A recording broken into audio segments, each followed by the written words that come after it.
I respect your time, so let's get right into it. This video aims to address some misconceptions about smelting and how the tax system screws you over with fake profit.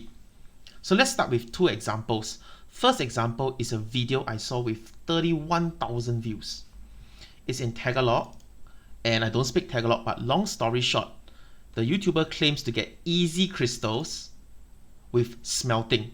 So the way he does it is that he buys level 1 iron ore for 310 crystals.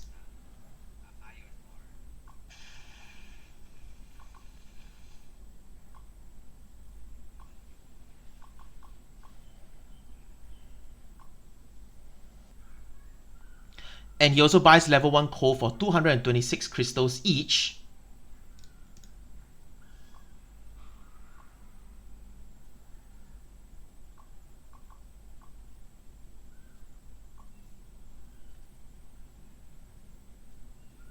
Alright, and basically he buys the iron and the coal from the exchange, and he smelts iron and sells it back to the exchange for 7,170 crystals each.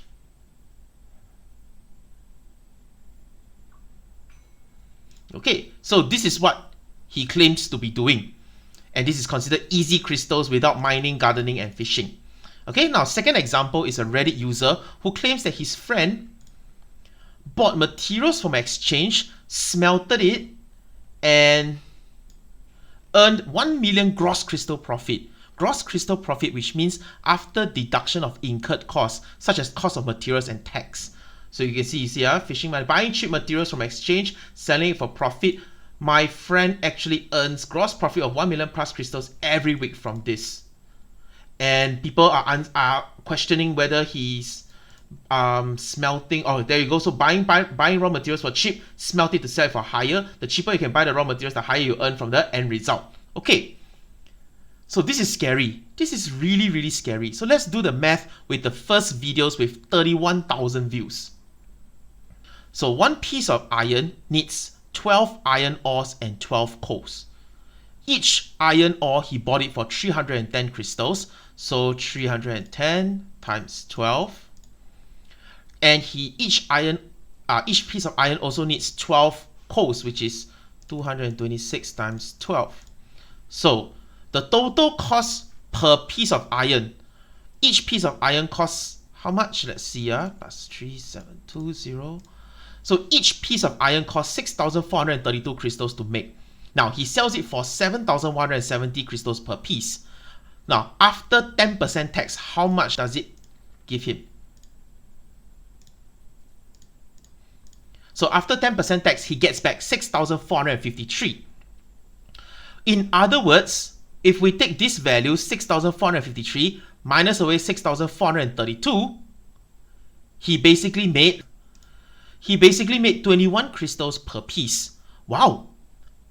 21 crystal per piece profit.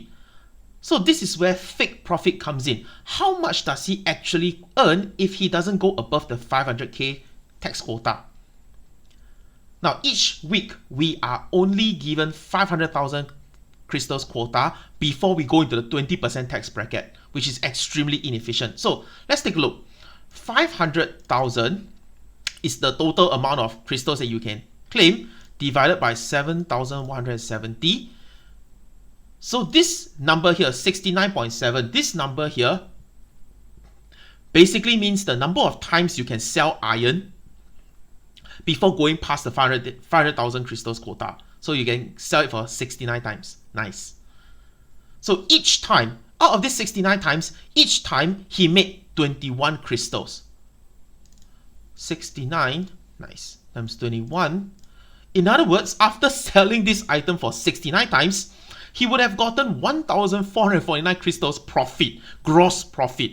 But because the price of iron is so freaking high in his case, he has already claimed a total of 494,000 crystals with an actual profit of 1,400 crystals. Which means, in other words, anybody can just sell 6 pieces of iron ore at 310 crystals a piece, and he will have made more than this guy. Okay, so for example, right, 310 times 6 times 0.9 right? Selling 6 pieces of iron ore will give you 1,600 crystals, more than the actual profit of 1,400 crystals. And if I actually sold 6 pieces of iron ore, I would still have 498,000 crystals worth of quota left that only taxes me for 10%. Whereas everything after that, for this YouTuber, it will go into the 20% tax bracket. So this is what I mean by fake profit. So let's cross-reference the values using the spreadsheet to see the accuracy of it. So iron ore, he spent 310 crystals. Coal, he spent 226 crystals. And he sold his iron for 7,170 crystals. Now, as you can see, profit per stamina, 2.1 crystals per stamina, 21 crystals profit per piece of iron. And because his weekly quota is 500,000 divided by this value 7170 multiplied by this value over here is actually only 1,449 crystals profit. Okay, so let's use a visual representation. Let's say player A sells an item that costs 100,000 crystals. So player A can only sell it 5 times before hitting the 500k quota. If player A uses 90,000 crystals to buy the materials off the exchange and sell the final item, each item only nets him a 10k profit, represented by the green bars. Since he can only sell it 5 times, he would reach the 500,000 quota with an actual profit of only 50,000. In other words, player A spent 450,000 to make 500,000. The actual profit is only 50,000. The next item he sells gets taxed 20% if he claims it because he has entered the next tax bracket. Yes, he managed to hit the 500,000 crystals quota, but at what cost? Now let's look at player B. Player B sells raw materials from gardening, fishing, mining. Or maybe he gathered all the stuff himself and he sells like cooking or smelting stuff. The key point is he never buy anything off the exchange and the item that he sells is maybe cheap, right? So he sells 5 items at maybe 20k each and he stops selling. So here's the question. Who earned more, A or B? So obviously player B earned more. Despite not hitting the 500k quota, he got 100k worth of pure profit as opposed to player A's 50,000 actual profit. So this is what I meant by fake profit. Hitting 500,000 crystal quota is meaningless if you are the YouTuber who spent 498,000 to make 500,000. His actual profit using that method was 1,400 crystals. Not to mention, in this case, player A cannot claim any more crystals for the week because the next time he claims, he will go into the 20% tax bracket. Whereas player B still has 400,000 quota left. That is 10% taxable. So why is it like that? Now, the game strongly discourages such behavior using the tax system. Each item you sell, you are essentially one step closer to the 500k quota. The higher the price of the item sold, the closer you get to the 500k quota. And when you cross into the 20% tax bracket, the profits go into negative. Let me show you. Alright, this is the column that shows the 20% tax bracket if you buy all the materials and smelt. Right, so when you cross into the 20% tax bracket, the profits can go into the negative because the additional 10% tax cannot even cover the cost of buying the materials anymore. So now, when is smelting actually good? Smelting is actually good if you gather everything yourself, number 1, and number 2, the profit you get from spending the 10 stamina to smelt is high.